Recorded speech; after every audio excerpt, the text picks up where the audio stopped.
Number 1 के मेरे सभी प्रिय दर्शकों को प्रीति का हार्दिक अभिनंदन। आज के इस टास्क में हम जानेंगे कि सृष्टि रचना के कुछ मूलभूत सिद्धांतों और आत्मा के विषय में।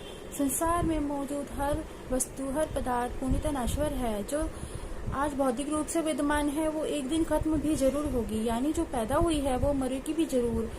लेकिन उसके पैदा होने और उसके मरने के बीच की अवधि में उसके पालन पोषण और समुचित विकास के लिए कुदरत ने उसके लिए एक नाम राशि, एक पहचान चिन्ह, एक व्यक्तित्व निर्धारित कर रखा है। साथ ही मुकम्मल टाइम भी उसके लिए फिक्स कर रखा है, जिसके अनुसार तमाम वस्तुएं, भाग्य आदि को प्राप्त होते हैं। और यह सब निर्भर करता है उसके जन्म समय में, आकाश मार्ग में से सभी ग्रह, उपग्रह आदि के अवस्थी पर, जो अपने गोचरी प्रभाव से यथा समय उससे संबंधित सभी वस्तुएं, व्यक्तियों, विचारों आदि का संयोजन कर उस तक पहुंच जाती है।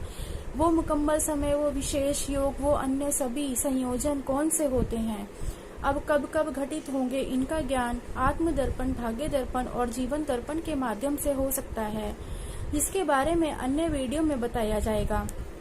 फिलहाल तो यह जानना जरूरी है कि संसार में मौजूद हर नष्ट होने वाली वस्तु, पदार्थ, प्राणी आदि के बीच केवल आत्मा ही है जो अजर, अमर और अविनाशी है, सदा शाश्वत है, जो संसारिक मृत्यु की स्थिति में केवल अपने ही शरीर रूपी चोले को बदलकर पुण्य नया चोला यानी शरीर धारण करती है और अपने पूर्व चोले से संबंधित समस्त रिश्तों और संबंधों यथा माता पिता, पति पत्नी, प्रेमी प्रेमिका, भाई बहन, मित्र शत्रु, सेवक स्वामी आदि धारित नामों का भी सर्वथा त्याग कर विस्मरण कर देती है, क्योंकि विस्मरण और परिवर्तन ही तो संसार के कुछ मूलभूत नियम है। यदि विस्मरण यानी भूल जाने की प्रवृत्ति ना हो तो हमारा जीना बहुत ही दुश्वार हो जाएगा। तभी तो बोला गया है, बीती ताही बिसार दे, आगे की सुधि ले ही। क्योंकि भूतकाल में ही अगर हम अटके रह गए तो वर्तमान काल और भविष्य काल भी खराब हो जाएगा या कभी आएगा ही नहीं। इस प्रकार विस्मरण के पश्चात ही अन्य नियम परिवर्तन लागू होता है, क्योंकि एक वस्तु, एक घटना, एक प्राणी, एक समय आदि से निकलकर ही अन्य वस्तु, घटना, प्राणी या समय इत्यादि तक पहुंचा जा सकता है। लेकिन कभी कभी दोनों नियमों का एक साथ घटित होना भी जरूरी नहीं होता। जैसे कभी तो किसी काल विशेष की विस्मृति नहीं होती और काल यानी समय आगे बढ़ चुका होता है और हम वहीं के वहीं ठहर जाते हैं, अर्थात शरीर तो बड़ा हो जाता है लेकिन मन या दिल बच्चा ही रह जाता है। तभी तो कहते हैं उम्र 55 की और दिल बचपन का।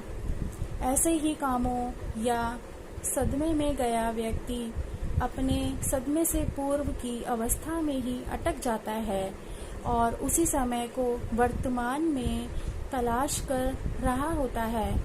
मृत्यु के उपरांत आत्मा शरीर तो छोड़ देती है, परंतु किसी किसी संबंध की गहराइयों या प्रेम या शत्रुता आदि से मोहित या प्रभावित होकर पुनर्जन्म लेकर भी विभिन्न परिस्थितियों के विषभूत होकर पुनः नए रूप, रंग, नाम, स्वभाव, संबंध, पहचान आदि के द्वारा इसके अर्थात पूर्व जन्म के उस व्यक्ति या संबंध के संपर्क में आती है, जिसे प्रकृति का संयोजन या काल का पुनर्चक्र कहा जाता है। और वसुधैव कुटुंब की भावना भी सार्थक होती है। भगवान यानी प्रारंभल और धर्म, कर्म, देश, काल, वातावरण, संकल्प और विचार आदि के नियमों से बंधी हुई आत्मा कुछ सीमित मात्रा तक ही अपने कर्म करने को स्वतंत्र है और तद अनुसार कर्म फल प्राप्त करने को बाध्य भी है। यत् पिंड तत् ब्रह्मांड के नियम अनुसार आत्मा के जीवन विकास का क्रमागत अध्ययन ही हमारा उद्देश्य है।